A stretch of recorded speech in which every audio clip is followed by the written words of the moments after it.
Dans ce chapitre-ci, on va parler des troubles dépressifs et des troubles bipolaires. Ces troubles-là, avant ça, on les appelait troubles de l'humeur. C'est assez facile à retenir dans ce cadre-là. Est-ce que je suis de bonne humeur ou de mauvaise humeur? De très bonne humeur ou de très mauvaise humeur? Ils l'ont retiré du DSM-5 pourtant.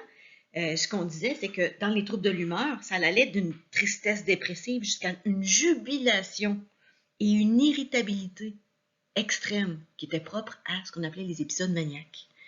Alors, dommage qu'il ait retiré. Je continue, moi, de penser que les troubles de l'humeur, c'est t'es-tu de bonne humeur ou t'es vraiment de mauvaise humeur, irritabilité, tu peux être d'humeur très down. C'est ça. On va y aller avec la terminologie du DSM-5. Troubles dépressifs et troubles bipolaires. On se lance. Je vais mettre un petit peu vos connaissances à l'épreuve. Pour ceux qui ont déjà lu leur chapitre, vont pouvoir répondre vraiment facilement. Pour les autres, vous avez peut-être déjà une bonne idée. Alors, je vais vous présenter le cas de William. Okay. William, c'est un employé de la Poste. Il est âgé de 32 ans. Est marié depuis 8 ans. Rétrospectivement, il semble que rien n'ait présagé ce qui allait arriver à William. Un matin, William dit à sa femme qu'il bouillonnait d'énergie et d'idées, que son travail de facteur ne le comblait pas et qu'en somme, il gaspillait ses dons. Cette nuit-là, il a peu dormi et passé la majeure partie de la nuit à son bureau à écrire frénétiquement.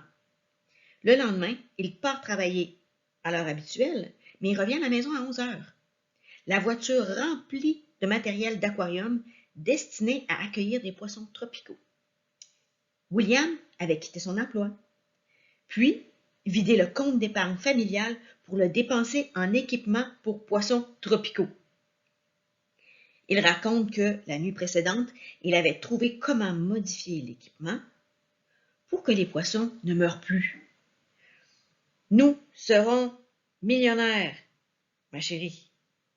Après avoir déchargé son bazar, William est parti prospecter le quartier pour trouver des acheteurs éventuels. Il faisait du porte-à-porte et s'adressait à quiconque voulait bien l'écouter. C'est le cas de William. Il est allé voir un psy. Je vous dis qu'est-ce qui s'est passé, d'accord? Le psy lui dit, « Vous me paraissez bien joyeux aujourd'hui. » J'imagine qu'il voyait déjà un psy. Hein? Joyeux, le terme est faible. Je suis extatique. Je pars pour la côte ouest aujourd'hui sur le vélo de ma fille. Un trajet d'à peine 5000 km, une bagatelle. Je pourrais sans doute le faire à pied. Mais je veux arriver avant la semaine prochaine. En route, j'ai l'intention de parler à un tas de gens pour les convaincre d'investir dans mes aquariums. Je me sens tellement bien. C'est presque comme un orgasme qui n'en finit plus. Alors, dites-moi, qu'est-ce qui arrive avec William?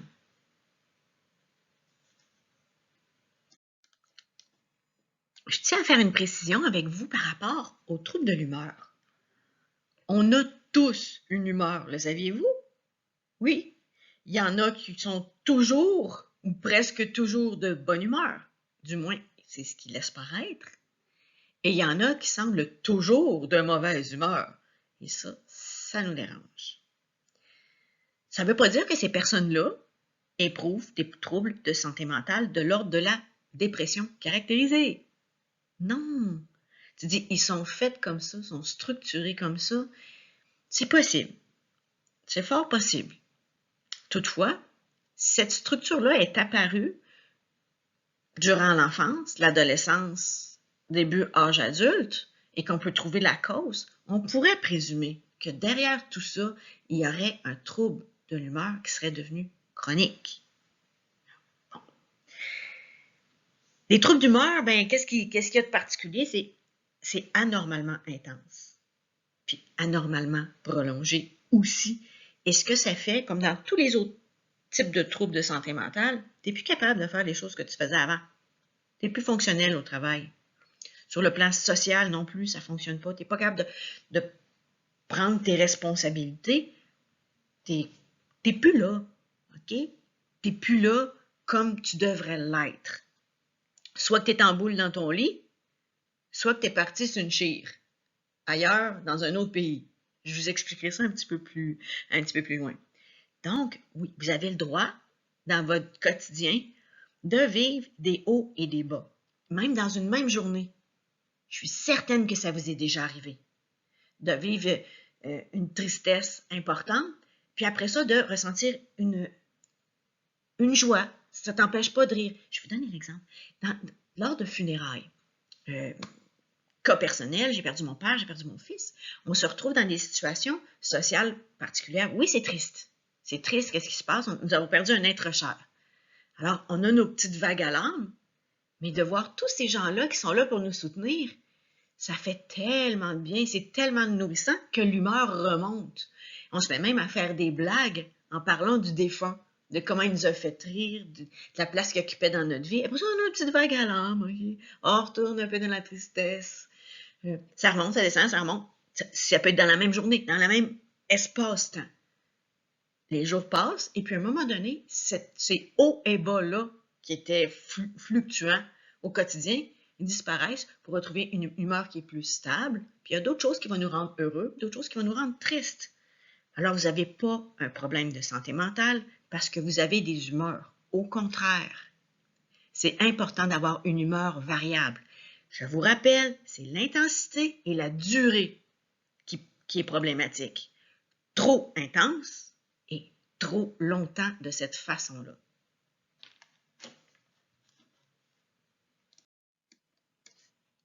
J'aimerais connaître votre interprétation de cette citation. Les larmes sont les derniers mots lorsque le cœur perd sa voix. Nous sommes clairement dans une problématique où l'humeur est dépressive.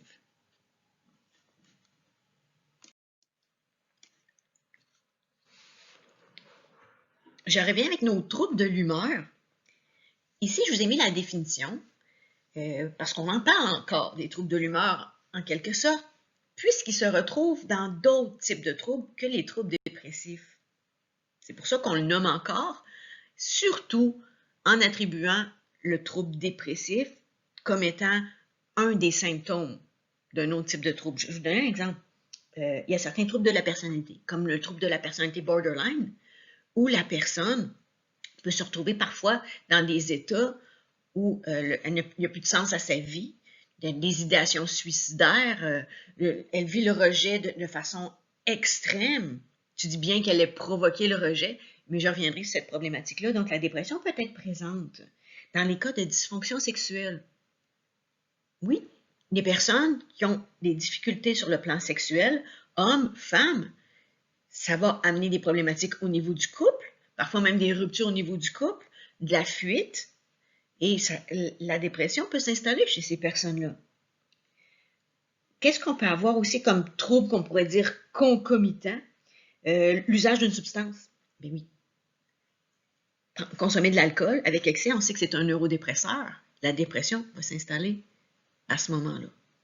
Alors, c'est pour ça que les troubles de l'humeur, on les retrouve dans plusieurs autres types de troubles. Mais ici, ce que je vous présente dans ce chapitre-là, c'est ceux qui sont spécifiques, qu'on a définis à l'intérieur du DSM-5 comme étant les troubles dépressifs et les troubles bipolaires.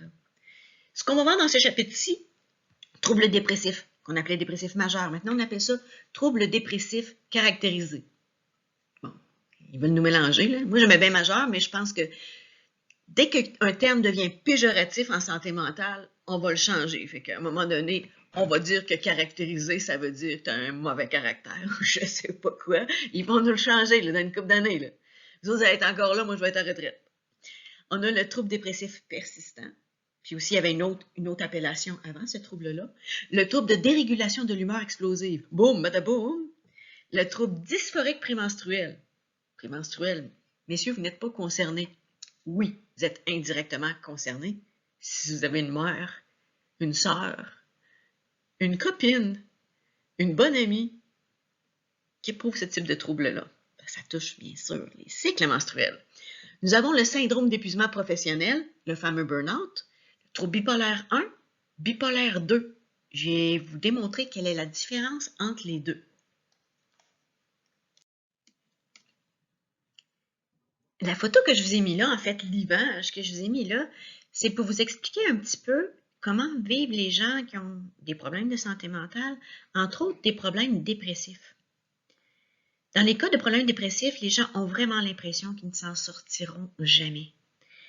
Tu es comme pris dans ta tête, pris dans tes souvenirs, pris dans ton passé, et ce passé-là, il est triste. Et c'est lourd. C'est un peu pour ça que je vous ai mis quelqu'un qui est pogné dans son œil, là. En fait, il est pogné dans cette vague à l'âme qu'on appelle les ruminations. Ruminer, comme les ruminants. Vous savez c'est quoi un ruminant? On mange, on mange, on mange. Les vaches sont comme ça. Ils ont même un petit retour de leur estomac. On remange, on remange, on remange. Donc, on remange le passé, mais du passé douloureux. Tu restes pris là-dedans quand tu rumines.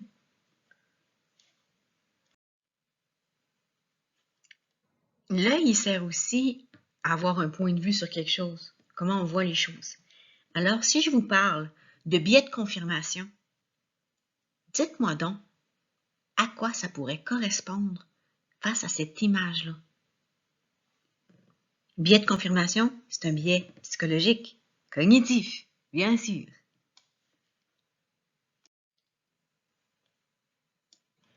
La dépression qu'on peut retrouver dans plusieurs types de troubles de santé mentale, troubles de personnalité, eh bien, qu'est-ce que c'est? C'est un état marqué par l'abattement émotif et cognitif. Abattement, ça fait penser à, ouais, c'est ça, se faire abattre, là. C'est tuer, c'est mort. C'est mort sur le plan émotionnel, ils sont à bout. Et sur le plan cognitif, ils sont à bout aussi. Qu'est-ce que ça serait sur le plan émotif? Eh bien, une immense tristesse. Certaines personnes m'ont même dit, j'avais des clients à un moment donné qui m'ont dit, ça revenait souvent, je dis comme si c'était parlé, là. Ils me disaient, ça pleure dans ma tête. C'est une drôle d'expression, hein? Ça pleure dans ma tête. Et si je vous ai mis un nuage qui tombe sur la tête de cette personne-là, elle peut avoir l'impression, sur le plan cognitif, que peu importe qu'est-ce qu'elle fait, elle va toujours échouer. Ça la rend malheureuse. Il n'y a pas d'issue, elle est prise dans l'impasse.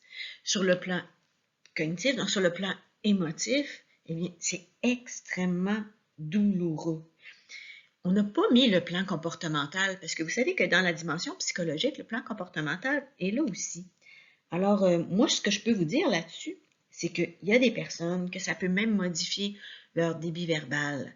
Sur le plan cognitif, quelqu'un peut, par exemple, avoir un ralentissement au niveau de la pensée, puis aussi un ralentissement au niveau de la communication.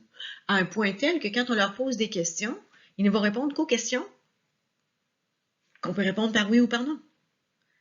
Ou ils vont dire « OK, ça dépend, je vais y penser », vivre beaucoup d'indécision. Et puis, c'est sur le plan émotionnel, eh bien, la tristesse, elle peut se présenter sous forme de larmes. On n'est pas toujours témoin de la détresse émotionnelle des gens. Et puis, même les gens eux-mêmes, parfois, sont pas au fait de leur propre détresse émotionnelle, puis ça peut se transformer en agressivité. Alors qu'ils essaient de fuir tout simplement la détresse, ils ne vont pas chercher de l'aide, ils vont projeter ça sur autre chose pour ne pas faire face. C'est de la négation face aux troubles dépressifs naissants. Je vous dis bien que la dépression peut se retrouver dans plusieurs types de troubles. Puis, quelque part, on peut l'avorter. Et oui, tu dis comment je vais l'avorter? Allez voir ton psychologue. Il va t'aider à avorter ta dépression. En tout cas, à t'enligner pour la voir en pleine face, puis l'affronter. Qu'est-ce qu'un épisode maniaque? Maniaque, c'est pas l'image qu'on voit, la personne qui a un couteau à la main et qui décide de d'éventrer toutes les personnes sur son chemin. Non, la manie, c'est un état marqué par l'exaltation émotive. La personne devient littéralement extravagante, euphorique. Elle a des idées de grandeur et des idées complètement déconnectées de la réalité. mais tu ne peux pas la faire changer d'idée parce qu'elle a trouvé la voie. Donc, ça devient délirant. Pour plusieurs personnes, ça devient délirant. Et puis, si on a le malheur de s'interposer dans sa logique ou d'essayer de freiner son exaltation, la colère va s'installer parce qu'elle détient la vérité. Okay? Donc, je peux vous donner un exemple de manie. J'ai connu une dame qui, elle, du jour au lendemain, parce que ça peut arriver très vite, hein? L'épisode maniaque peut apparaître en l'espace de 2-3 jours. Poup, l'idée est partie dans la tête de la personne. Et elle avait décidé, en tout cas, elle avait eu une révélation. Comment ramener la paix dans le monde? Elle avait trouvé la solution de ramener la paix dans le monde, mais il ne fallait pas qu'elle dise à personne. Donc, elle se préparait à partir en Italie pour aller rencontrer le pape, pour lui amener la solution de la paix dans le monde. C'est un épisode maniaque.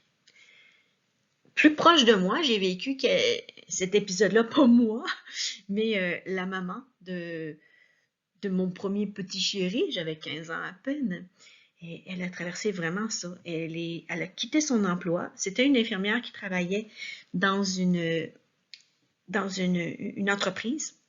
entreprise, une mine finalement, dans le bout de cette île-là. Okay. Donc elle travaillait là comme infirmière, et puis elle a travaillait beaucoup, elle faisait beaucoup de chiffres. C'est sûr qu'elle était épuisée quelque part, mais ça ne déclenche pas une manie chez quelqu'un parce que tu es épuisé. Ça prend quand même des prédispositions héréditaires. Tout ce qu'on a su, c'est que du jour au lendemain, elle avait démissionné de son poste.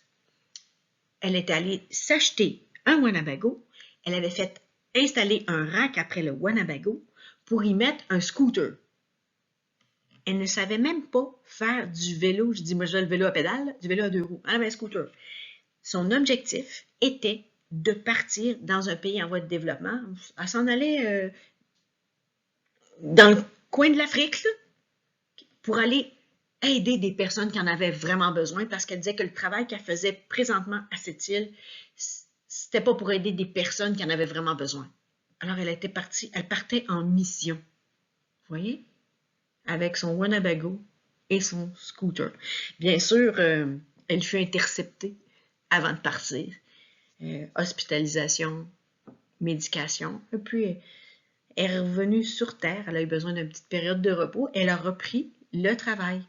Oui, même si ce n'était pas pour sauver le monde. C'est ça.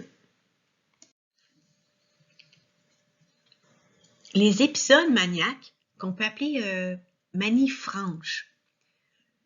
Franche, c'est pas parce que tu dissimules rien pour personne, là. C'est que c'est extrêmement intense. Vont souvent avoir rapport avec l'argent. Donc, la personne qui est en épisode maniaque va vider ses comptes de banque, vider les comptes de banque des personnes auxquelles elle a accès, pas parce qu'elle est mal intentionnée, là, parce que son projet est réaliste, pour elle, est réaliste. Ces personnes-là se retrouvent dans un état qu'on dit de mégalomanie. Sky is the limit. Ils deviennent des surhommes, des surfemmes, et puis ils sont capables de gérer ça, et ça va profiter, leur investissement financier, si on peut dire. Un exemple que je peux vous donner qui fait référence à mon vécu, moi j'ai toujours tellement vécu.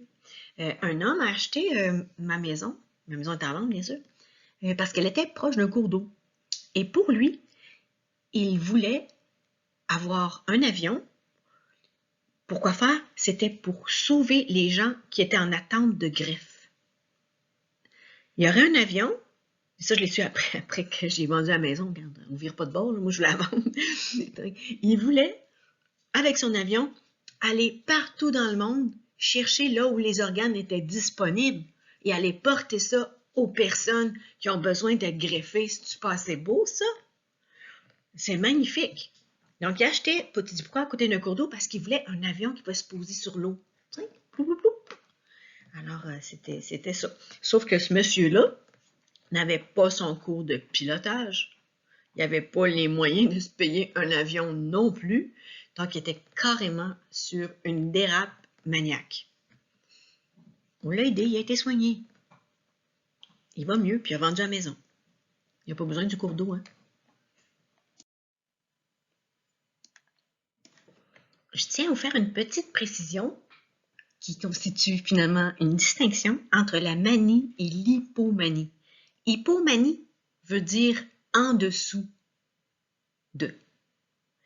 Donc, en dessous de la manie, il y aurait donc une humeur qui est euphorique, mais qui n'est pas exagérée et décrochée de la réalité. Alors, vous pouvez vous imaginer qu'il y a plusieurs gens, peut-être même des gens que vous avez côtoyés, qui ont traversé un épisode hypomaniaque. Ils peuvent investir beaucoup d'énergie dans un projet, mais un projet qui, quelque part, n'est pas si farfelu. Il a l'air tellement sûr de lui ou elle a l'air tellement sûre d'elle qu'on ne le freine pas. Elle va dire qu'elle a tout mesuré, tout calculé, les conditions financières, parce que beaucoup, je vous avais dit dans les épisodes maniaques, il y avait beaucoup de l'argent qui était impliqué là-dedans, mais dans les hypomanies aussi. Alors, on va voir aussi cette possibilité-là qui peut arriver. Ça nous prend plus de temps à diagnostiquer une hypomanie parce que, justement, le projet semble réaliste et les commentaires qui émettent ces gens-là, c'est souvent des mensonges, dissimuler, mettons, la réalité. Puis on ne voit pas tout de suite que c'est comme une manie, mais en dessous. Parce que la personne reste fonctionnelle, va aller au travail, mais dormira peu, va parler extrêmement vite, va faire du coq à l'âne, est très irritable. Fait qu'on a toutes les caractéristiques de la manie, mais le projet est moindre. C'est à peu près ça. Donc, ils peuvent rester un bout de temps là-dedans avant qu'on se rende compte. Avant de se rendre compte aussi des dégâts, qui des dégâts financiers et sociaux qui sont associés à ça. Je peux vous donner un exemple. Un client, il y a quelques années, lui, c'est ça, c'est un homme qui travaillait énormément, il s'investissait beaucoup pour sa famille. Il était, comme on dit, sur le bord de prendre sa retraite. Et puis, un soir, il est allé veiller avec de ses collègues de travail. Et puis, il a rencontré une jeune femme, en fait, la barmaid. Et il est carrément tombé amoureux de cette femme-là. Cette femme-là qui avait 30 ans de plus jeune que lui. Et là, ça y est, il était parti dans sa tête, il était parti dans une aventure amoureuse qui allait changer sa vie, puis que c'était pour toujours. Là, enfin, il avait rencontré son âme sœur. Quitter sa femme, ses enfants, c'est des enfants adultes, mais bon, peu importe les commentaires qu'il disait, non, lui était parti là-dessus, sur cette idée-là. La femme en question, elle n'est même pas embarquée dans son projet. Pour elle, ça n'avait pas d'allure quand il a proposé, mais il avait tout préparé. Il avait acheté une maison en Ontario. Il y avait, pour elle, tout ça, il y avait eu le temps, les fois qu'il l'avait rencontré, parce qu'il l'a rencontré une fois, deux fois, trois fois, là, à peu près, au bar. Puis il a projeté ses rêves. Il avait tout monté pour accueillir cette femme-là dans sa vie. Ça serait parfait pour elle et ça serait parfait pour lui. Donc, quelque part, c'est un épisode maniaque, mais c'est pas si déconnecté que ça de la réalité, dans le sens où est-ce que c'est possible qu'il y a des couples qui ont un écart d'âge de 30 ans. C'est possible que cette femme-là ait tout abandonné, elle aussi, pour le suivre. Mais c'était pas le cas. Donc, monsieur, c'est ça, il a perdu énormément d'argent. Je ris, c'est pas drôle. Il a perdu énormément d'argent. Heureusement, il n'y avait pas eu de rapport intime avec la nouvelle dame, parce que je pense que sa femme, elle l'aurait porté. Mais pas pantoute. Il est revenu à la maison, comme on dit, la queue entre les jambes. Il avait besoin d'aide. Alors, il a obtenu l'aide psychologique et le support pharmacologique dont il avait besoin.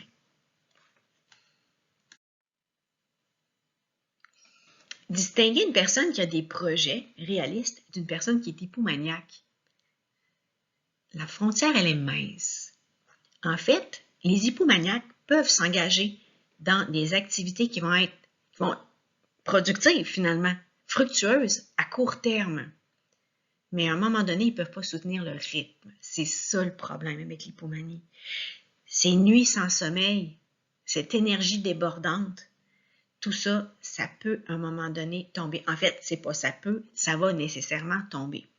Tandis que dans un cas de, je dirais, folie normale, la personne va rester enthousiaste, mais elle ne va pas focuser uniquement sur ce projet-là et abandonner beaucoup de choses fondamentales pour elle. Je vous ai mis une photo d'un couple qui fait de la moto puis qui ont mis grand-maman en arrière. C'est pas un couple au Québec parce que... Mais c'est pas un couple en fait. On dirait que c'est... Ouais, finalement, c'est le monsieur puis sa madame avec leur fille, probablement.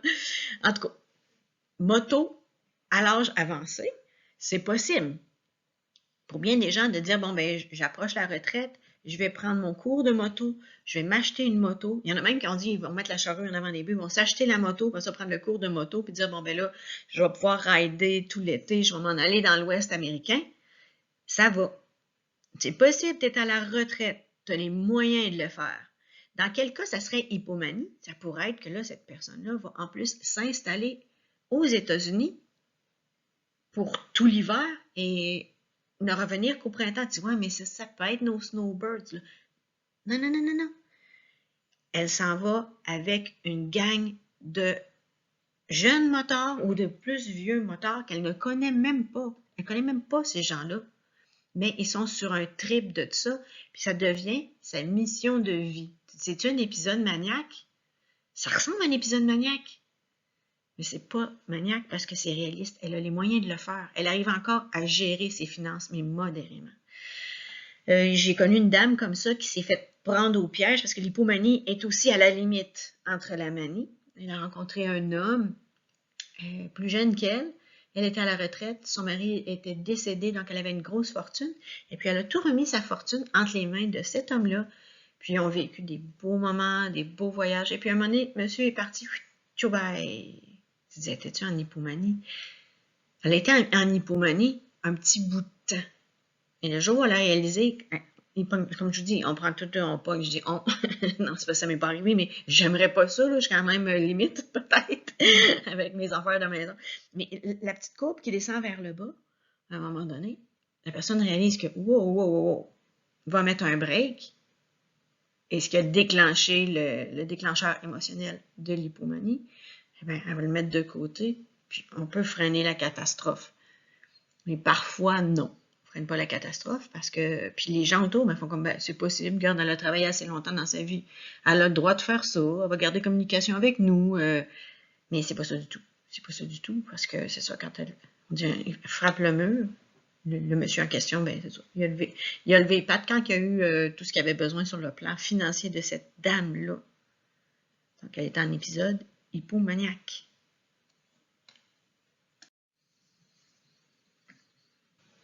On vient de parler de manie et d'hypomanie.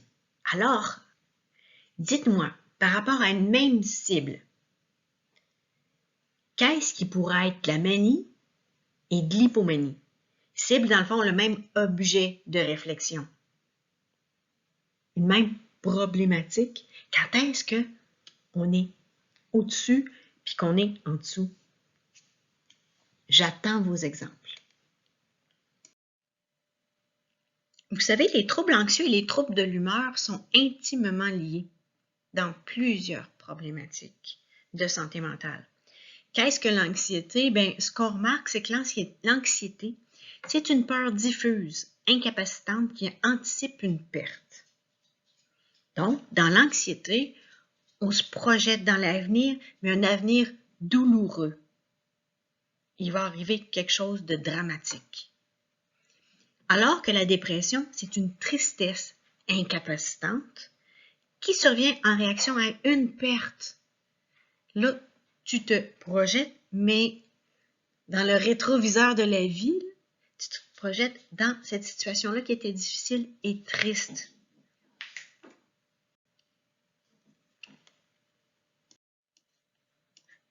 Il y a quelques années, un jeune homme est entré dans une mosquée de Québec et a assassiné des gens, blessé des gens aussi et assassiné des gens. Je ne veux pas qu'on porte un diagnostic, c'est pas à nous à le faire, sur le cas de M. Bissonnette, mais ce qu'on peut faire, entre vous et moi, j'aimerais savoir en quoi le reste de la communauté peut vivre dans un statut anxio-dépressif. Anxio-dépressif, ça veut dire que l'expérience de la perte peut faire anticiper d'autres pertes. C'est là que naît l'anxiété qui est associée à la dépression. J'attends vos réponses.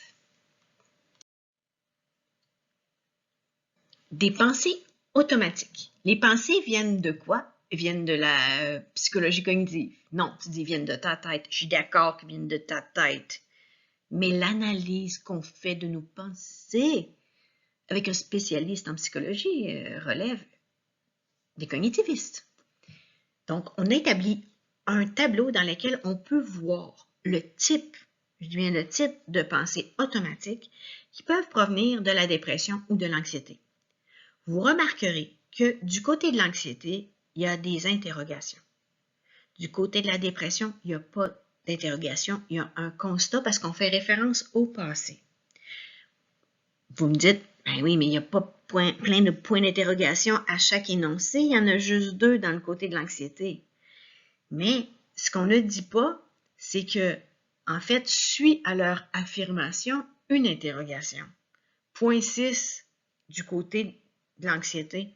Je vais subir un accident. Qu'est-ce qui va m'arriver? Qu'est-ce que je vais faire après? Est-ce que je vais avoir des séquelles? Donc, le tableau est incomplet. Je suis en train de devenir fou. Je suis en train de devenir fou. C'est le futur, ça. Je suis en train de devenir, parce que je suis présentement vers le futur. Je suis en train de devenir fou. Est-ce que les autres voient ça de moi? Est-ce que ça soigne? Est-ce que c'est vraiment ça? Est-ce que je vais devoir rester enfermée chez moi pour toujours?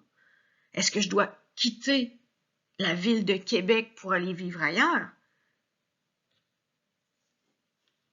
Ça pourrait être un genre de question-là, hein? Là, je fais appel à vous pour que vous m'aidiez à trouver des exemples concrets qui vont avec ces pensées automatiques-là. Par exemple, le point 6 du côté dépressif. Les gens ne me respectent plus. Qu'est-ce qui peut amener une personne à penser ça? À bâtir tout son scénario dépressif autour de cette pensée automatique-là. Du côté anxieux, ça pourrait être, je pourrais mettre par exemple, je vais subir un accident. Qu'est-ce qui a amené la personne à développer sa pensée anxieuse autour de ça? Trouvez-moi des exemples concrets.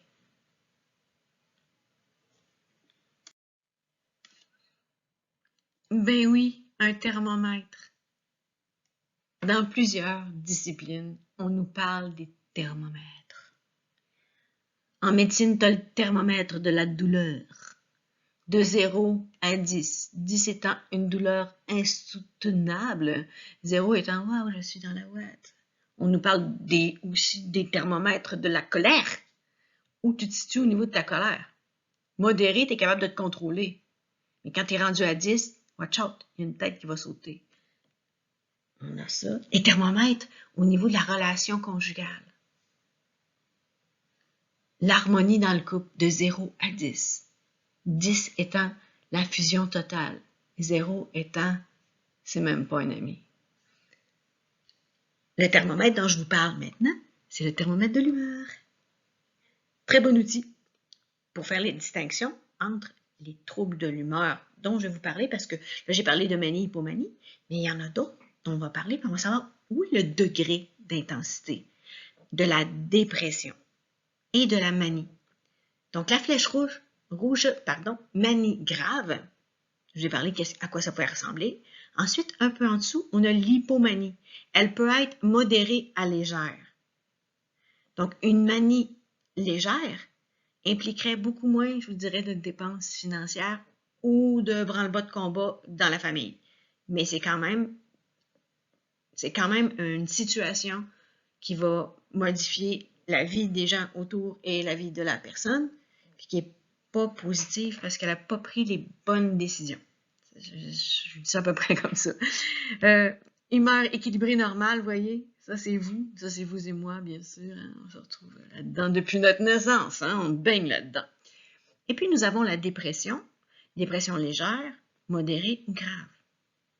Dépression légère, c'est vraiment un mal de vivre. Un modéré, dans cette partie-là, on devient dysfonctionnel, grave, on a des idées suicidaires. Donc, vous voyez, les humeurs, comment ça peut fluctuer. Vous savez, les idées qui passent par la tête d'une personne hypomaniaque, c'est pas toujours des idées stériles. Des fois, ça peut amener la personne à faire de grandes réalisations. Comme elle est encore fonctionnelle et qu'elle a réussi à trouver des gens pour la soutenir, ça va fonctionner. Elle n'est pas à l'abri, cependant, de l'épuisement suite à son investissement.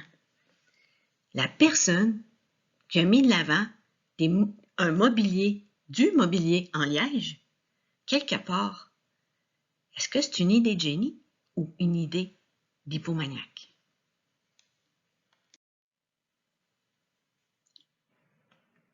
L'épisode dépressif majeur ou dépression caractérisée, comme on parle aujourd'hui, c'est des nouveaux termes pour parler de notre fameuse dépression majeure. C'est la même chose qu'avant. C'est les mêmes symptômes qu'avant. Okay?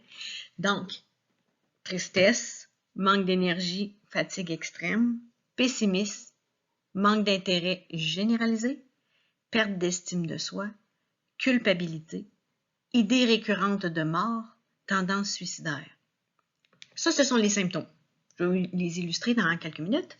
Ce qu'on remarque, par exemple, par rapport à la dépression caractérisée, c'est que c'est le problème le plus courant dans le secteur de la santé mentale. 16% des gens vont être affectés au cours de leur vie d'une dépression caractérisée. Les éléments déclencheurs vont être divers, bien sûr, parce que chacun a une vie différente. L'autre fait par rapport à ça, c'est qu'on a diagnostiqué beaucoup plus de femmes que d'hommes. Donc, 10 à 25% chez la femme, 5 à 12% chez l'homme. Comment ça se fait? On avait parlé en début de session que peut-être que les hommes ne vont pas consulter quand ils souffrent de dépression. Ils préfèrent s'arranger tout seuls. La femme, elle, exprime plus sa peine. Sur le plan social, les gens vont l'accompagner parce que c'est comme plus visible de son côté que chez l'homme qui, lui, va être un bourreau de travail. Oui, c'est une partie de l'explication de ce pourcentage-là de personnes diagnostiquées. Mais il reste quand même que c'est la femme qui est plus en dépression que l'homme. Il y a des raisons à ça. Des raisons importantes, des raisons qui seraient métaboliques et des raisons sociales aussi. On sait que la femme, elle produit des hormones qui fluctuent. Eh oui, nous, ça fluctue, ça hop, ça donne, ça hop, ça donne. Donc ça peut jouer sur la façon d'aborder les adaptations de la vie. Ça nous rend plus vulnérables. Facteur de risque, hein? On en a parlé de facteur de risque. Donc ça, c'est pas tout. L'image de la femme, à la période de l'adolescence, elle devient vraiment quelque chose qui peut être très préoccupant pour plusieurs femmes. Je dis à l'adolescence, à tous âges de la vie. Ce de quoi tu as l'air, il y en a que ça prend vraiment beaucoup de place. Et puis quand elle voit qu'elle ne correspond pas au modèle c'est pas, même pas qu'on nous propose, qu'on nous impose, parce que moi je suis une femme, qu'on nous impose, il y en a qui réagissent très mal à ça. Puis cette inadéquation-là entre ce qu'on leur propose et qui elles sont, ça peut les faire chuter dans de la grande tristesse. Alors, on va voir qu'il y a des trucs de cet ordre-là. Autre chose qu'on voit, c'est que sur le plan familial, il y a beaucoup de choses qui reposent sur les épaules de la femme qui sont des trucs traditionnels. Au niveau du soin des enfants, l'entretien de la maison, les relations sociales, c'est elle aussi qui va s'occuper d'organiser les fêtes et tralala. Vous voyez un peu ça. Donc, tout ça fait que ça met beaucoup de pression. Puis, quand elles s'évaluent, les femmes, ben, elles se comparent à d'autres, elles se comparent à elles-mêmes avant. Ça peut entraîner une baisse au niveau de l'estime de soi et aussi au niveau dépressif. Donc, je vais y aller un par un, chacun des symptômes, pour essayer de voir est-ce que c'est vraiment ça ou est-ce que c'est autre chose.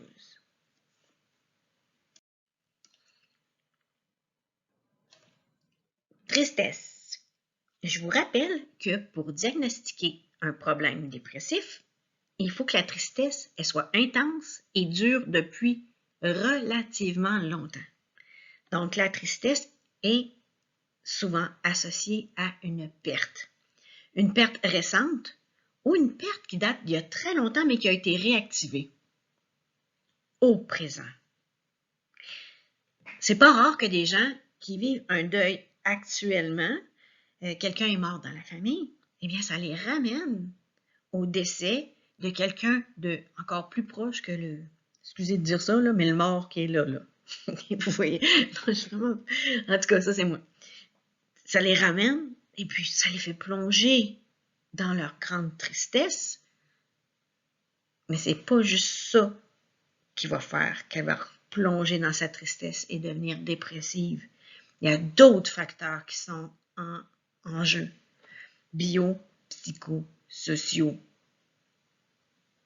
émotionnels, cognitifs et comportementaux.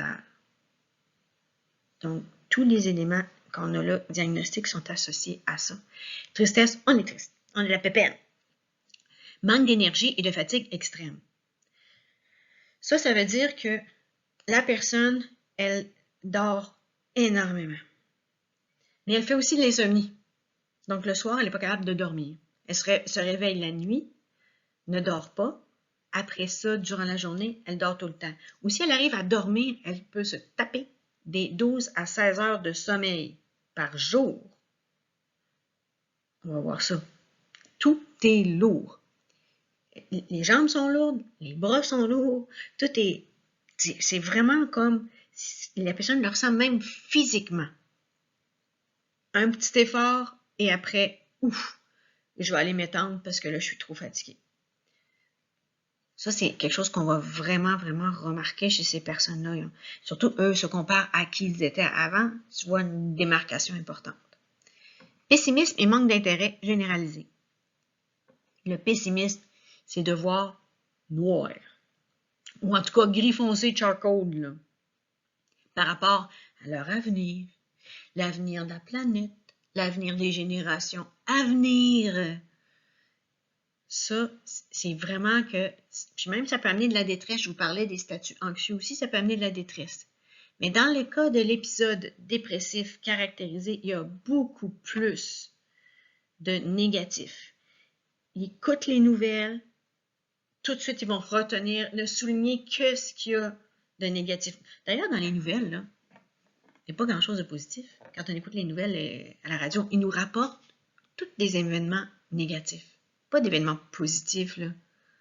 Il y a bien eu à un moment donné la bonne nouvelle TVA, mais c'est une petite nouvelle genre des enfants du primaire ont dessiné un rayon de soleil dans la fenêtre d'un établissement pour personnes âgées. Waouh! C'est la bonne nouvelle TVA. Et eux, non, négatif, pessimiste, donc ils ne voient pas d'avenir pour eux. Des fois, pour les gens autour, c'est triste, où est-ce qu'on s'en va? Perte d'estime de soi et culpabilité. Souvent, quand on diagnostique quelqu'un qui a une dépression majeure, il est déjà arrivé des choses dans sa vie qui fait qu'on a mis en doute ses capacités à faire son travail comme avant. Alors ça peut entraîner une perte d'estime d'elle-même. Elle a des problèmes à maintenir le rythme qu'elle avait avant. Ses horaires, elle se trompe parce qu'il y a plein de problèmes de concentration importantes. Elle se trompe du moment où elle indique où, quand est la réunion. J'avais appelé ça un acte manqué, mais elle, c'est systématique. Ça arrive extrêmement souvent. Elle va passer tout droit le matin pour aller travailler, étant convaincue qu'elle avait mis son cadran sur son cellulaire, et puis non, ça n'a pas sonné. Ça, il y a de quoi se sentir mal, se sentir coupable. Je ne l'ai pas fait exprès, mais c'est arrivé. Perte d'estime de soi, c'est comment ça que je suis rendue de même? Je n'étais pas comme ça avant. Puis le sentiment de culpabilité, quand la personne est retirée de son milieu de travail parce qu'on a diagnostiqué justement cette problématique-là, on dit tout le temps, tu vas aller te reposer chez vous là, pendant un bout de temps, occupe-toi de toi, pense à toi, entoure-toi de gens positifs, fais des choses agréables pour toi. C'est ça qu'on leur dit. Puis faf. Sans accompagnement. des belles petites phrases, go, je vais aller faire ça chez vous. Ben, quand on fait ça, ben, on place la personne dans une situation de culpabilité. Elle a toujours été fonctionnelle au niveau du travail. Là, on te dit, on te tasse parce que tu ne travailles pas bien, puis ça va te faire du bien, puis tantôt tu reviendras. Assure-toi que tu vas être correct quand tu vas revenir. Donc, les personnes peuvent se sentir coupables par rapport à ça. Mais ça, c'est pas ça qui est de l'ordre d'entretenir la dépression si la personne a un bon encadrement psychologique. Dans le cas où la personne n'a pas d'encadrement psychologique, je vous dirais que ce sentiment de culpabilité-là, il va entretenir la dépression caractérisée. Vous l'avez sûrement déjà entendu, la phrase « c'est toujours un pas une jambe cassée, ça ». Tu sais, quand ça se passe entre les deux oreilles, c'est pas si grave que ça. Il y en a qui profitent du système. La personne qui est en dépression caractérisée, ça va y rentrer dedans, ça, si elle n'a pas d'accompagnement psychologique pour lui dire qu'il faut faire fi de ces commentaires-là, même si elle-même l'a déjà fait pour d'autres personnes. Et puis observer vraiment la nature de la problématique qu'elle est en train de vivre, qui est une problématique bio-psychosociale. Donc, les neurotransmetteurs sont impliqués aussi là-dedans, dans toute cette fatigue-là. Perte d'estime de soi, ça va nécessairement là-dedans. Idées récurrentes de mort et tendance suicidaire, c'est pas généralisé. Mais il peut y avoir le genre de pensée, à quoi je sers? Il n'y a personne qui, dans le fond, me verrait que je serais disparue. Il y en a qui vont émettre ces commentaires. Je serais disparue, puis personne ne remarquerait que je ne suis même plus là. Ça, c'est le genre de commentaire que peut mettre une personne qui a une dépression majeure. Il y en a qui, ouvertement, vont dire qu'ils ont des pensées suicidaires puis ils ont des plans. Dans ce temps-là, laissez-les pas partir. Ramassez-les par le collet et allez tout de suite à l'hôpital, à l'urgence, référence, c'est grave. Mais ils vont parler d'idéation suicidaire ou plutôt de sentiment d'inutilité dans la vie. Ça rentre dans le pessimisme aussi. Ça me donne quoi? Je m'en vais où? À qui ça sert? Anyway, personne n'a jamais rien vu de ce que j'ai fait. Wesh! Vous voyez, c'est pas joli. Alors, c'est le genre de... C'est un peu comme ça qu'on va y arriver avec le discours de la personne. Et n'oubliez pas qu'on va aussi évaluer son apparence. Une personne qui est en dépression, elle n'arrive pas toute pomponnée chez le psychologue. Elle va peut-être être un petit peu, je vais parler d'une dame, un petit peu pomponnée, mais les cernes, là, ça ne se cache pas juste avec de la potée. Parce que l'insomnie, ça fait des ravages dans un visage. Comment se libérer de la tristesse sans effort ni douleur? C'est impossible. Ça va être dur. Puis il y en a que ça va être extrêmement dur parce que pour se libérer de la tristesse, curieusement, il faut faire des deuils, d'autres deuils. Eh oui, si au niveau du travail, la personne a été surutilisée, je dirais, puis c'est ça qui l'a amené à sa dépression caractérisée suite à un burn-out, on va parler un petit peu plus loin, alors cette personne-là va peut-être avoir à faire le deuil de retourner dans ce milieu-là, parce que si elle retourne dans ce milieu-là, elle va s'écrapoute une autre fois. Donc oui, c'est douloureux psychiquement, puis c'est douloureux aussi physiquement, parce qu'il y a des personnes que la dépression est aussi associée à de la consommation. Et puis quand quelqu'un est en sevrage, c'est douloureux. Toxicomanie, dépression est aussi associée. Et je vais y aller ici avec les symptômes dont on n'a pas parlé dans la diapositive précédente pour déterminer s'il s'agit bel et bien d'une dépression majeure. Perte de la capacité d'éprouver du plaisir. Dans ça, retenez que la personne, elle aimait pratiquer des sports ou faire des sorties en particulier, se retrouver avec des amis dans certaines circonstances, et là, elle n'en a plus le goût du tout. Ça lui vient même plus, même si c'était sa passion. Sa passion, c'était l'équitation, elle veut même plus retourner voir son cheval à l'écurie. Elle laisse ça aux autres. J'ai pas l'énergie. Et le soir, elle peut se dire, ah oui, demain, ça va bien aller. Le goût va me revenir. Je vais avoir l'énergie pour ça. Là, je l'ai pas. Donc, les perturbations psychomotrices sont aussi là. Quand je vous disais que tout est lourd, on peut voir ça. Mais perturbations psychomotrices, ça peut être même au moment de répondre à une question. Quand les gens s'adressent à une personne qui a une dépression majeure, parfois il y a comme un délai pour la réponse. Ils sont comme au ralenti. Ça a cet effet-là. Pourquoi? Parce qu'il y a des fois beaucoup de confusion. On dit il y a de la fatigue, et puis, c'est ça, la motricité, elle est ralentie. Perte d'énergie physique, ça je l'ai dit. Modification au niveau du sommeil, ça aussi je l'ai dit. Insomnie, hypersomnie. Il y en a qui vont vraiment beaucoup trop dormir, là. Ils restent en boule toute la journée, puis c'est ça. Insomnie, ben, c'est que tu te réveilles tout le temps. Des insomnies, tu en as au début de la nuit, milieu de la nuit, au petit matin. Voilà, on va voir ça. Perte d'appétit ou prise de poids. La perte de l'appétit, il y en a que c'est vraiment ça. Puis quand on leur demande comment ça va, les repas, l'alimentation, tout ça, on dit j'ai plus faim, c'est barré, là. Il y a une barre dans l'estomac, une barre horizontale, c'est comme ça qu'ils décrivent la situation. Il n'y a rien qui va rentrer, sinon ça va rebondir là-dessus, puis je vais vomir. Alors, ils se forcent à manger parce qu'ils se disent que ben, faut bien que je vive. Mais quand ils mangent, ça leur donne pas plus d'énergie. Ça va un petit peu comme ça. Il y en a d'autres que c'est le contraire qu'ils vont faire en dépression. Ils vont dormir beaucoup, oui. Et quand ils vont être réveillés, qu'est-ce qu'ils vont faire? Ils vont manger. J'avais même une cliente, moi, qui était en dépression caractérisée.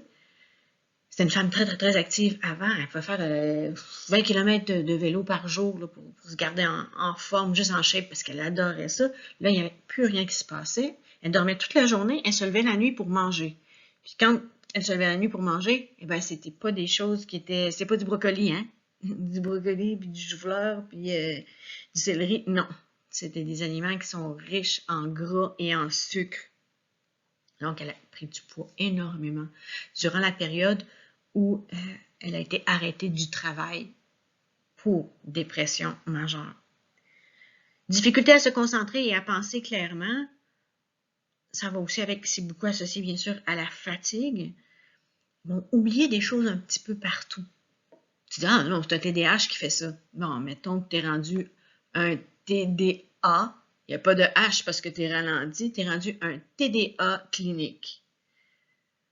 Donc, ils vont oublier les clés dans la voiture.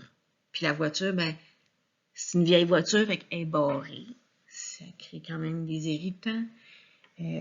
Au travail, ils vont tout avoir fait une procédure par rapport à une machine X, mais il va avoir oublié ou elle va avoir oublié d'enregistrer les données.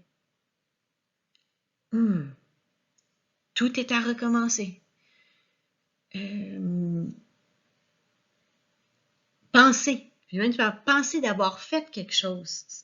Penser d'avoir justement envoyé une note aux employés par rapport à une réunion X qui s'en vient. Et finalement, il ne l'avait pas fait. Il est sûr qu'il l'avait fait, mais il avait juste pensé. Il l'a pas fait. Fouille dans ses dossiers, dans ses envois. Hein? Je l'ai envoyé. Je suis sûre que je l'ai envoyé. Non, il ne l'avait pas envoyé. C'est ça, des problèmes de concentration vraiment très importants. Idées suicidaires, j'en ai parlé, c'est pas universel. Perte d'estime de soi, sentiment de culpabilité, on en a parlé. Donc, nous avons des critères qui couvrent la dépression caractérisée. Je vous ai trouvé d'autres critères? Oui, et je trouve ça important. Il parle ici changement d'humeur, des sentiments persistants de dépression, de tristesse ou de mélancolie.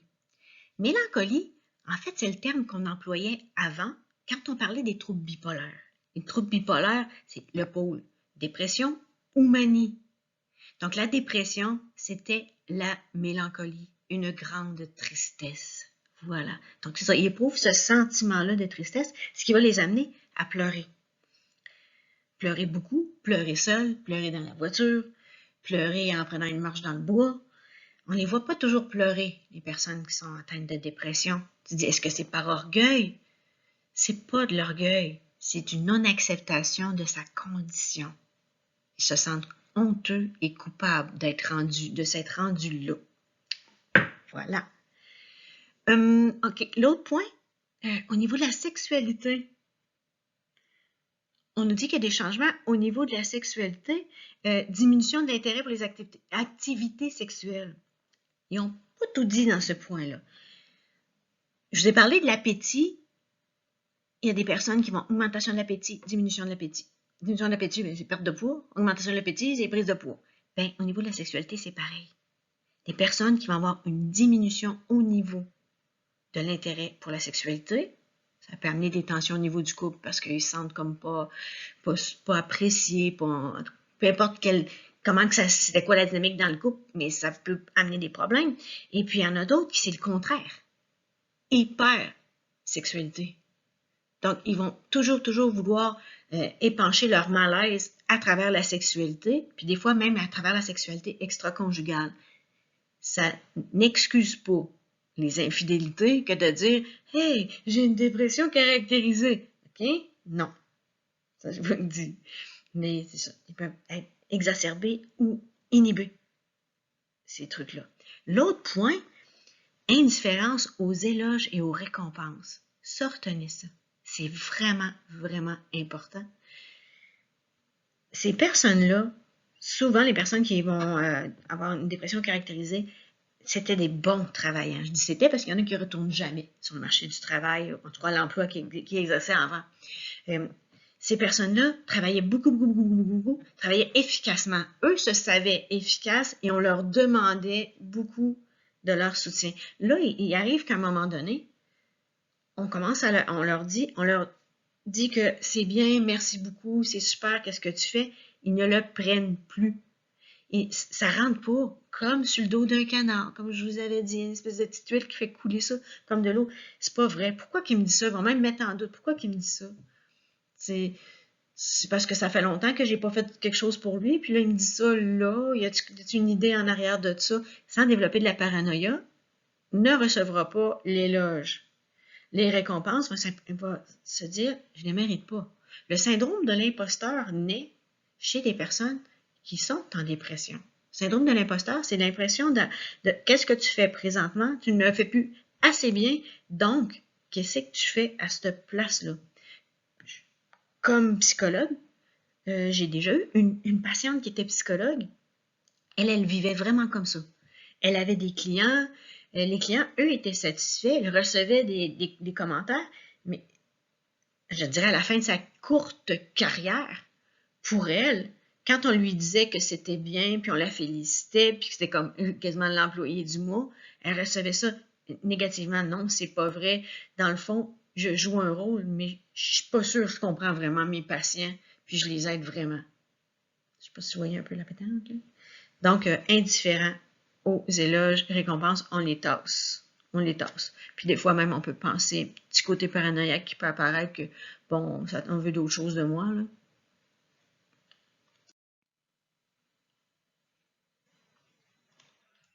Des facteurs de risque par rapport à la dépression caractérisée, qu'est-ce qui pourrait amener une personne à développer ça? Eh bien, oui, il y en a. Il y a entre autres ce qu'on appelle le trouble dépressif à caractère saisonnier. C'est un trouble en tant que tel.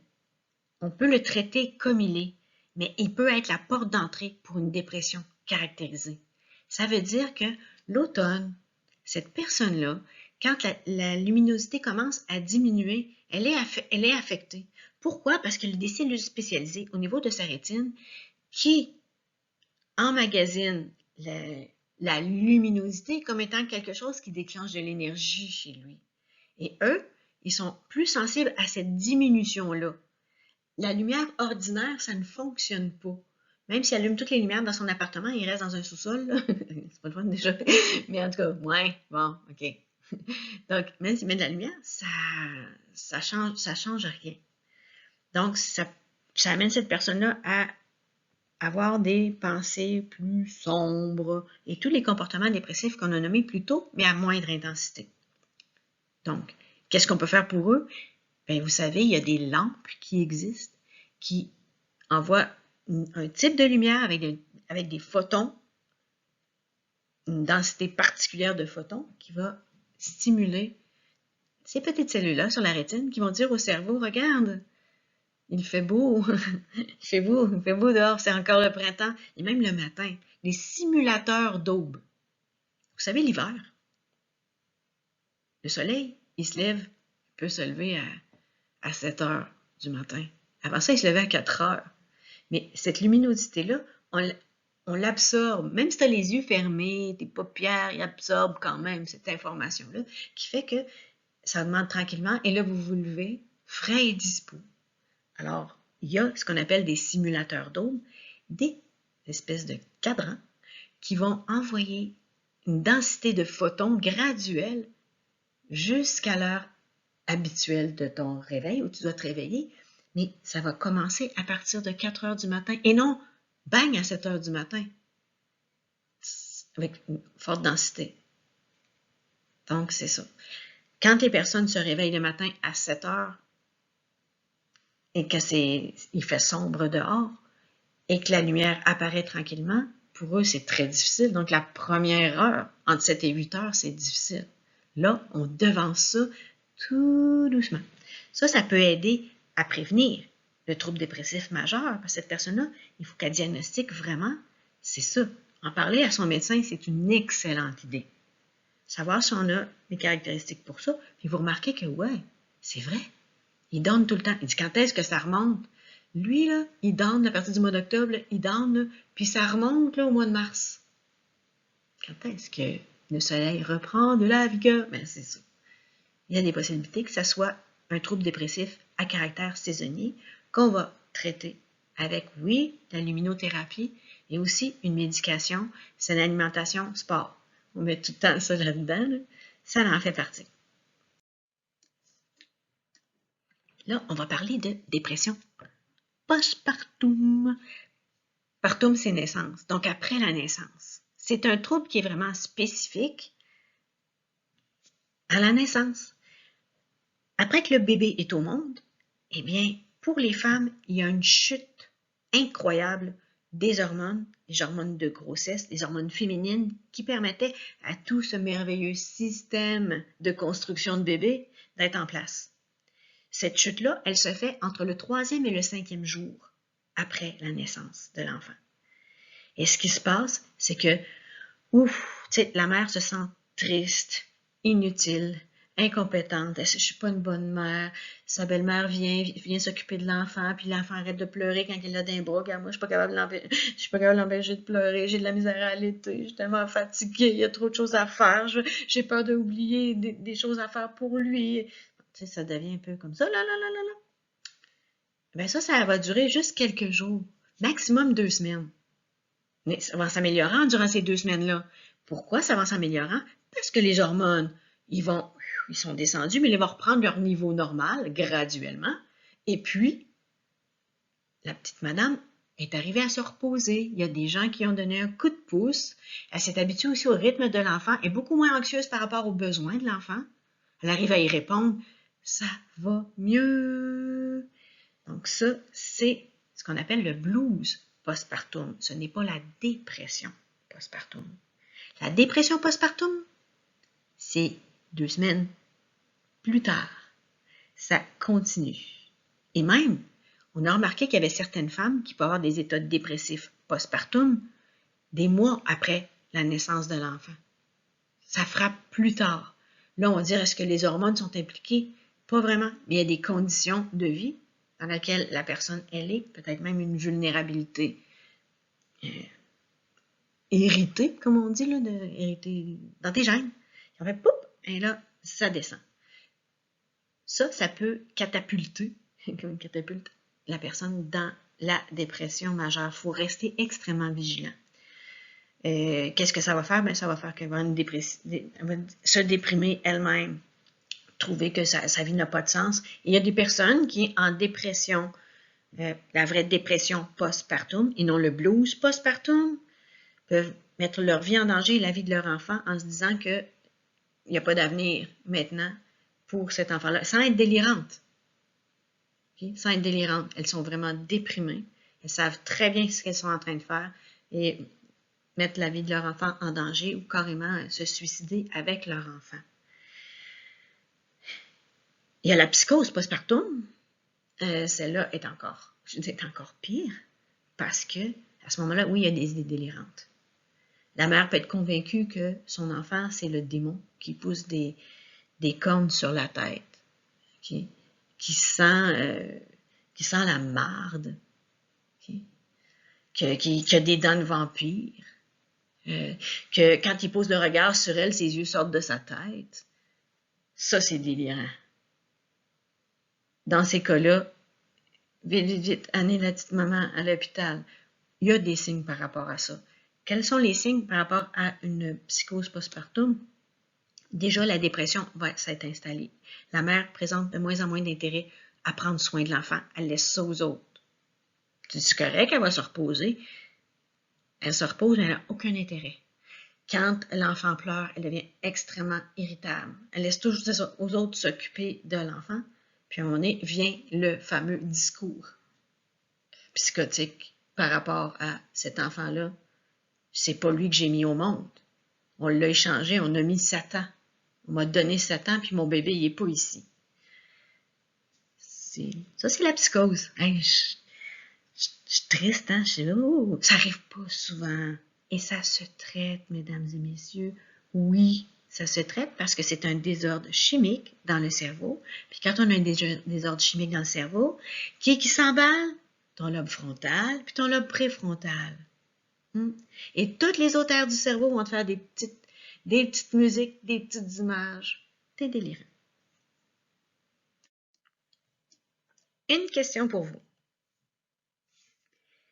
La dépression postpartum, est-ce qu'elle peut être vécue par le père de l'enfant? La dysthymie maintenant, on l'appelle dans le DSM-5 le trouble dépressif persistant parce que c'est une forme atténuée de dépression caractérisée, mais qui dure dans le temps.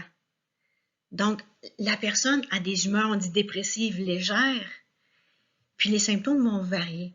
À des moments donnés, on va être plus enclin à pleurer, à se retirer. À un moment donné, elle peut avoir un petit peu plus de joie, semble avoir un petit peu plus de joie de vivre, mais des problèmes d'insomnie qui vont être associés à ça. Problèmes de rendement au travail, problèmes de relations au travail, et ça se replace un petit peu. Les vacances arrivent. Durant les vacances, eh bien, cette personne-là se repose. Et puis, elle est repartie après ça, au retour des vacances, les symptômes réapparaissent. Donc, c'est un trouble qu'on dit relativement stable parce que ça a toujours été comme ça. Les personnes disent, moi, je l'ai toujours connu comme ça. Moi, j'ai toujours été comme ça. Ici, ce que je vais ajouter à ce que je viens de vous parler par rapport à la dysthymie, eh bien, on voit entre autres que la durée.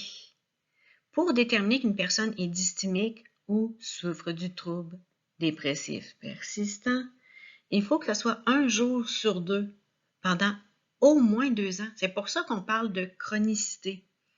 Je vous ai parlé de dépression postpartum qui, elle, s'installait après 2 mois de blues postpartum.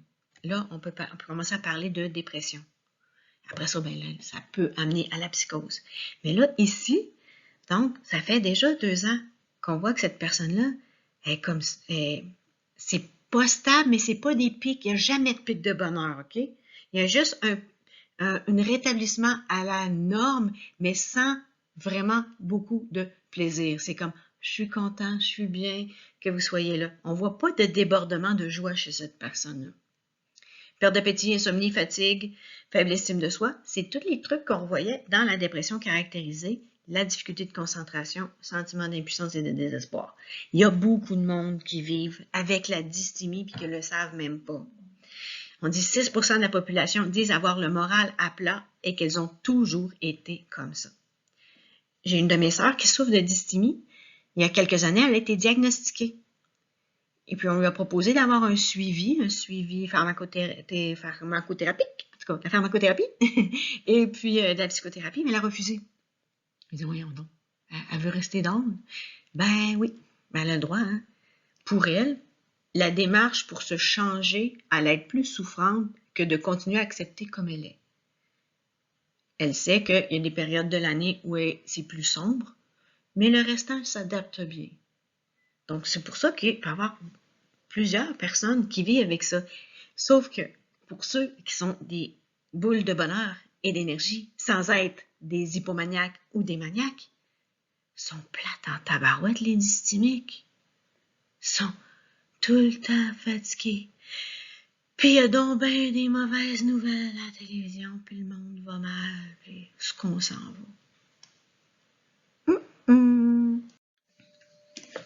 On parlait des humeurs, mais on peut parler de la colère. Là, il y a un trouble particulier qui apparaît durant l'enfance qu'on appelle le trouble disruptif avec dysrégulation émotionnelle. Dans votre volume, ils ont appelé ça le trouble de dérégulation de l'humeur explosive parce que c'était l'ancienne terminologie du DSM-4-TR. Dans le DSM-5, c'est le terme que je vous ai employé là, trouble disruptif avec dysrégulation émotionnelle. Disruptif, ça veut dire que ça rompt par rapport à quelque chose qui se passe avant. Dysrégulation, ça veut dire que c'est irrégulier. Donc, la personne passe d'un état émotionnel, boum, rapidement à un autre, puis ils sont durs à suivre. On va le retrouver chez qui? Chez les enfants et les adolescents. Moins de 18 ans. Après 18 ans, c'est un autre diagnostic. Et puis, ça débute entre 6 et 10 ans. On peut voir apparaître aussi après. Et comment ça se présente? Ben, c'est des colères fréquentes, mais pas des petites colères, là. Des rages destructrices. Parfois, les personnes confondent ce trouble-là avec le trouble oppositionnel avec provocation. Dans le trouble oppositionnel avec provocation, ça peut faire partie des stratégies de l'enfant pour obtenir ce qu'il veut. Son entêtement, sa rage est là. Mais c'est pas ça. C'est pas non plus le trouble explosif intermittent. Le trouble explosif intermittent, c'est qu'il va arriver une fois de temps en temps, puis tu le vois pas venir. Lui, on sait que ça va arriver. C'est une espèce de trouble de l'humeur chronique. Chez l'enfant, tu fais comme « merde, j'espère de pas avoir un enfant de même. » Non, je vous le souhaite pas. Vraiment pas. Donc, des colères fréquentes, des épisodes de perte de contrôle dans lesquels il peut détruire des choses, sauter sur les gens, blesser des gens. Il est complètement hors de contrôle. Et ça, pour le diagnostiquer, il faut que ça fasse au moins 12 mois. Mais tu te dis, merde, ça fait 12 mois que c'est le même. Oui, 12 mois ou plus, qui est comme ça, que tu vois de façon chronique, il est enragé. Destroy, monstre. Voilà. Et aussi, pour vraiment diagnostiquer ce trouble-là, il faut que pendant au moins 3 mois, il n'y a jamais eu d'autre humeur que son humeur d'enragé. Alors, c'est un trouble de l'humeur, il n'est pas triste, il n'est pas joyeux, il est juste enragé. OK? C'est ça, le trouble disruptif avec dysrégulation émotionnelle. Watch out! Hein? Capitonnez vos portes pour que quand il varge dedans, il ne passe pas au travers. D'autres éléments diagnostiques importants pour notre monstre, ok, je demande guillemets, ok, c'est juste ça, pour notre monstre, c'est que les colères sévères qu'ils ont, là, c'est pas juste physique, c'est pas juste des manifestations physiques, ça peut être des manifestations verbales. Donc, crier des mots insoutenables, une fureur démesurée par rapport à l'offense qu'il peut ressentir, lui. Autre affaire qui est importante là-dedans, c'est qu'on se dit que c'est au moins, ces petites crises-là, là, au moins on voit 2 des 3 milieux particuliers. Donc, tu as à la maison, à l'école ou avec les amis. Tu en as au moins 2. Donc, il pète ses coches avec ses amis puis à la maison. À l'école, ça passe. Donc, il pète ses coches à l'école avec les amis. Ou il pète sa coche à l'école avec les amis et pas à la maison. Et là là. Donc, on prend au moins 2 milieux dans lesquels on va percevoir chez lui des situations où il y a des débordements incroyables. Et puis, la réponse émotionnelle qu'il y a, là, sa dysrégulation émotionnelle, ça n'a aucun rapport avec l'offense. C'est démesuré.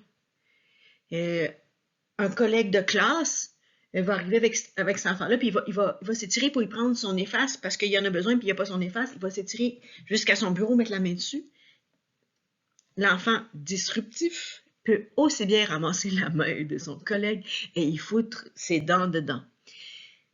N'oubliez pas, on dit que c'est un trouble à part, donc cet enfant-là est toujours enragé, mais dans les cas d'autisme, dans les cas de d'autres, je parlais des troubles bipolaires chez l'enfant, dans d'autres troubles explosifs intermittents, eux autres, là, c'est des catégories à part. Parce qu'on sait que chez l'autisme, des fois, l'enfant, quand il se désorganise, il fait des colères.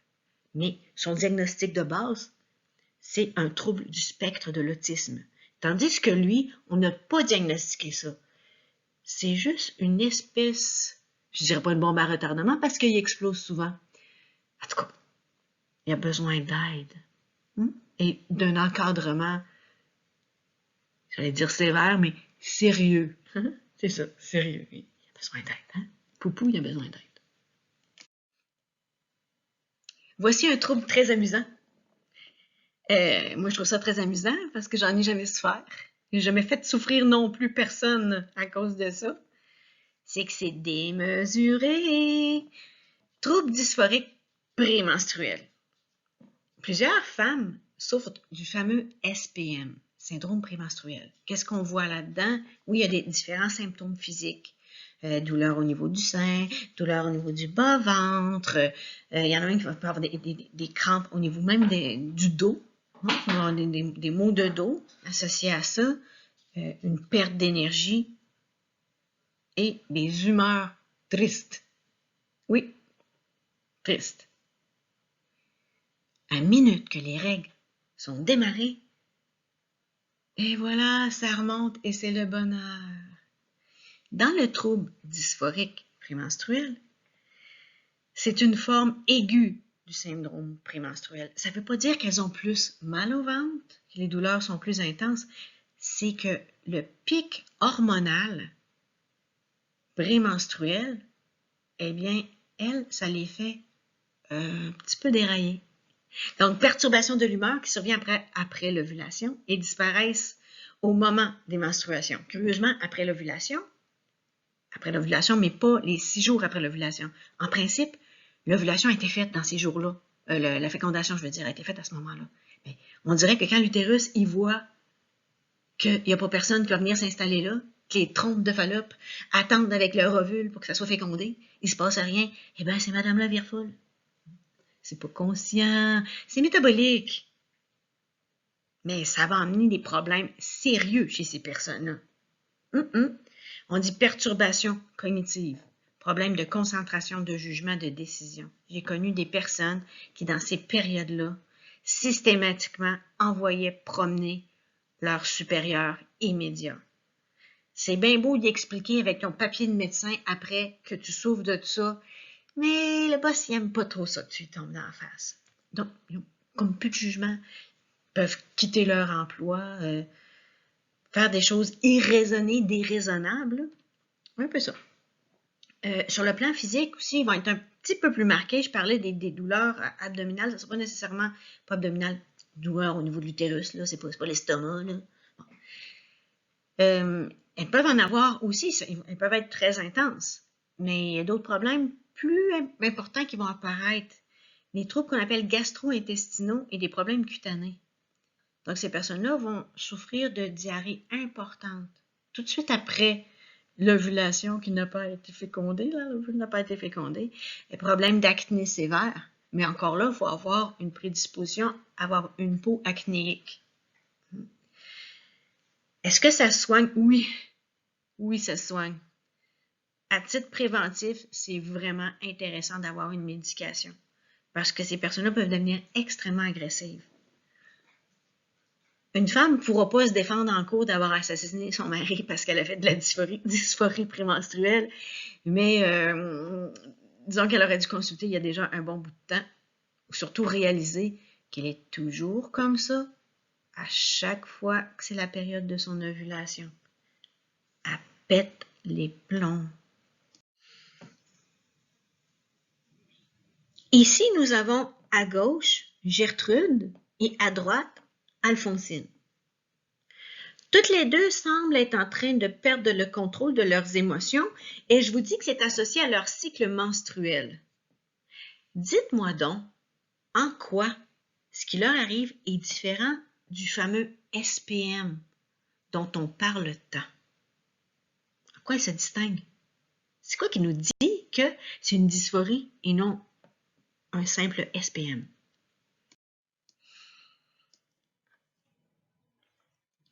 Le syndrome d'épuisement professionnel, qu'on appelle communément le burn-out, c'est une réalité qui n'est pas juste associée aux personnes qui sont employées ou dirigeants, des personnes qui sont actifs, si on veut, sur le marché du travail. Ça peut arriver aussi à des personnes qui vivent à la maison avec leurs enfants. Qu'est-ce que le syndrome d'épuisement professionnel? C'est que c'est lié directement au travail. Donc, on dit ensemble de symptômes dépressifs liés au travail. Les symptômes de l'épuisement professionnel sont similaires à ceux de la dépression caractérisée. D'ailleurs, les personnes qui souffrent de ce syndrome-là, s'il n'y a pas de changement au niveau de leur fonctionnement au travail et leur fonctionnement personnel par rapport au travail, ils risquent fort la prochaine épisode dépressif, que ce soit une dépression caractérisée. Ils sont très vulnérables à ça. Perte d'estime de soi. Pourquoi perte d'estime de soi? C'est que ces personnes-là s'en étaient tellement demandé eux-mêmes. On leur en avait donné aussi. On leur en avait donné parce qu'ils acceptaient. Ils étaient fiers. Il y avait des gratifications par rapport au fait de réaliser tout plein de choses importantes. Quand je pense à la personne qui est à la maison, pour la famille, tout faire à la perfection. Amener les enfants à la piscine, quand il y a des fêtes d'enfants, organiser des fêtes d'enfants, aller aux rencontres de parents, l'entretien de la maison, des repas santé mis dans des contenants écologiques, blablabla, OK? Ça peut amener à ça, parce que la perte de ton idéal, tu n'y arrives pas. Tu n'as pas le temps de tout faire ça. C'est pas vrai qu'en une journée, tu vas pouvoir marcher sur la langue. C'est une expression que j'aimais bien d'une de mes amies. C'est tellement propre qu'on peut marcher sur la langue, puis avoir accompli toutes les autres tâches à la perfection que tu te demandais de réaliser. Alors, il y a un épuisement qui va être physique et psychologique. L'épuisement physique, lui, il peut se remarquer par, justement, la lourdeur le matin, les insomnies. Même la personne à la maison peut souffrir d'insomnie parce qu'elle n'a pas réalisé toutes les tâches auxquelles elle s'attendait puis qu'elle doit planifier la fête du petit Marcel. Vous voyez? Puis c'est grave, là, parce que tout le monde compte sur cette personne-là pour être l'organisatrice en chef de la fête du petit Marcel. Au travail, ben, l'épuisement psychologique, il n'est plus capable d'en prendre, puis d'habitude, il dit tout le temps oui, fait qu'il continue de dire oui. Mais comportementalement, il n'arrive pas à le faire. Cognitivement, il est trop distrait. Puis émotionnellement, il a juste le goût de broyer. Donc, ça ne fonctionne pas non plus. Alors, que fait-on? On prend une pause et on va suivre une thérapie cognitivo-comportementale.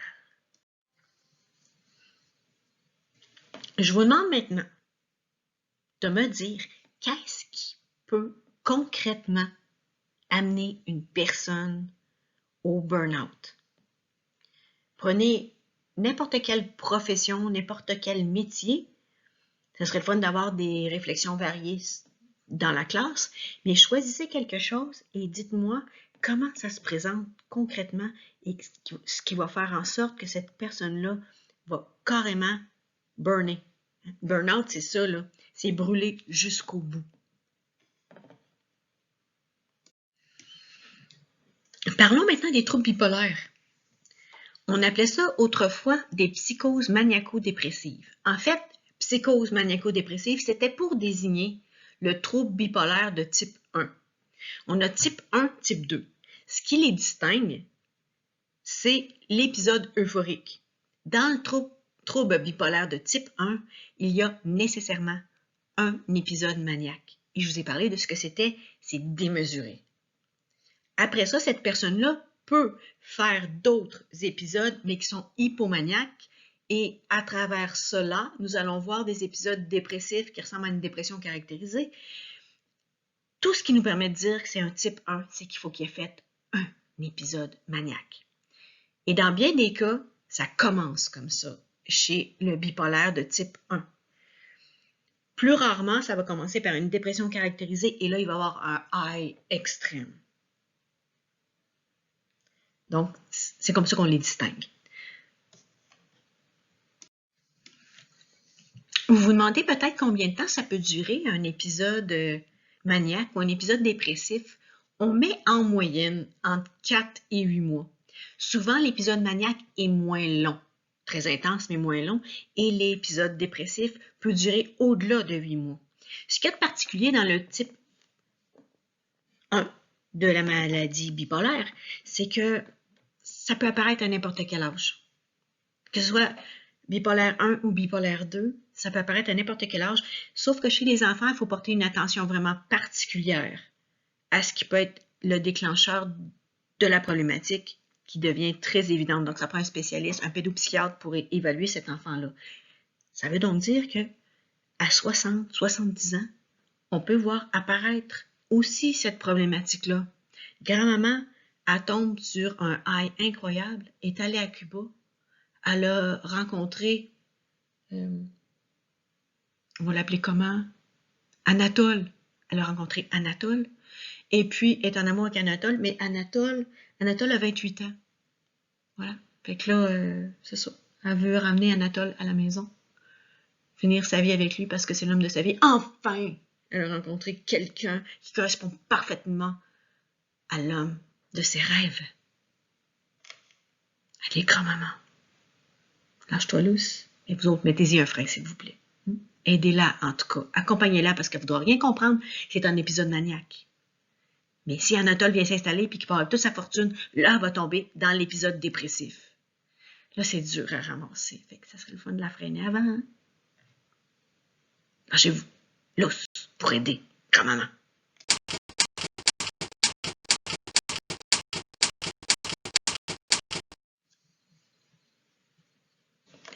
Le bipolaire 2 maintenant. On n'oublie pas que bipolaire, c'est 2 pôles. Je parlais de maniaco-dépressif, donc la manie et la dépression, ces 2 pôles-là. Dans le cas du bipolaire 2, eh bien, c'est de l'hypomanie qui va se présenter. Donc, en dessous de la manie. C'est pas aussi impressionnant. La personne va quand même avoir une humeur extrêmement fébrile, va entreprendre des choses qu'elle ne faisait pas avant. En tout cas, elle dort moins, elle parle beaucoup. C'est ça, elle a vraiment besoin, elle a la gigote, la bougeotte, elle a l'impression qu'elle a une perte de contrôle. En tout cas, les gens qui la voient autour se disent, mon Dieu, qu'est-ce qui passe? Elle a une bombe dans le cul? Quoi? Et elle peut rester quand même fonctionnelle un certain temps. Elle peut aller au travail, mais rendu le soir à la maison, elle repart sur son projet inusité, mais qui est quand même réaliste. N'oubliez pas, il y a quelque chose de réaliste. Plus ou moins réaliste, mais en tout cas, quelque chose de réaliste un petit peu là-dedans. Dans le bipolaire de type 2, ce qu'on remarque, c'est que ça peut débuter par une dépression caractérisée. Et après, on va voir apparaître l'épisode d'euphorie, donc d'hypomanie. Parfois, l'hypomanie peut être déclenchée par la médication qu'on a donnée à la personne qui s'est présentée chez son médecin avec, clairement, une dépression caractérisée. C'est pour ça qu'il faut surveiller. Donc, si elle avait probablement des prédispositions à ça, une fois qu'on rétablit l'humeur, eh bien, le dérapage peut arriver. Donc, ça ne prend pas nécessairement hypomanie au début et après ça, les épisodes dépressifs. Dans ce cas-là, c'est ça. Dans les bipolaires 1, souvent, c'est la première manifestation qu'on a de la problématique, c'est la manie. On se rend compte de la manie après ça. Tu dis, pourquoi ils tombent en dépression. C'est que les personnes type 1 ont tellement fait des choses incroyablement démesurées et délirantes que quand ils retournent sur la planète Terre, le down, c'était tellement hot que là, le down est vraiment down. Alors, on va le voir plus comme ça. Bipolaire 2, la dépression peut s'installer aussi, mais vu que tu n'as pas été si haut, ça ne sera pas nécessairement si bas. Sauf que ça peut se chroniciser, la dépression, et il peut ne plus jamais se présenter d'épisodes hypomaniaques.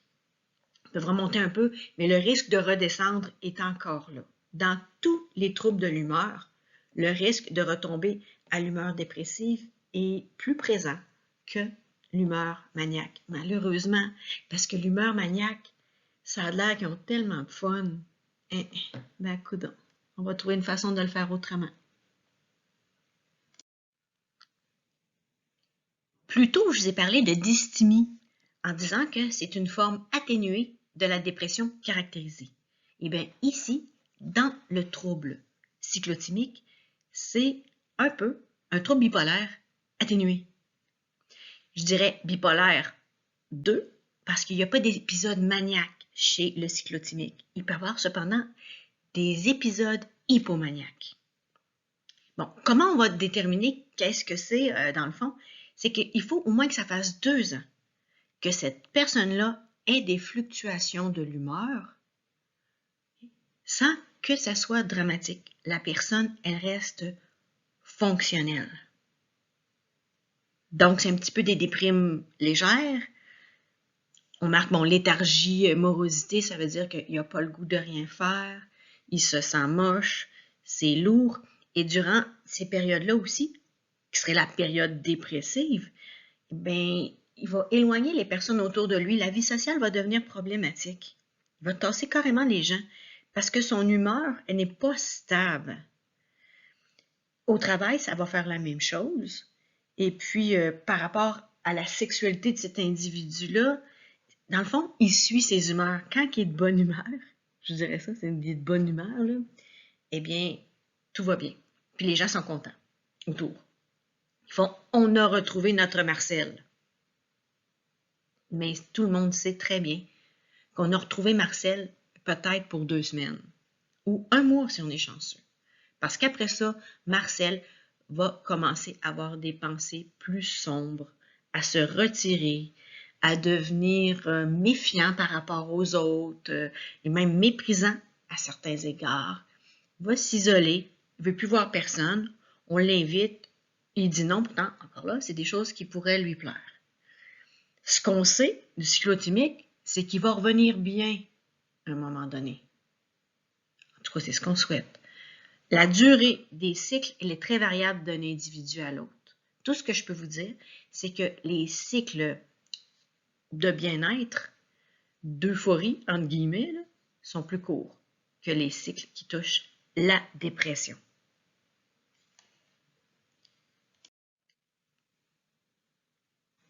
L'élément où on parle d'humeur changeante chez notre cyclotimique, il ne faut pas que vous confondiez avec la problématique d'une personnalité borderline qui, dans un court espace-temps, peut passer de l'euphorie à la détresse.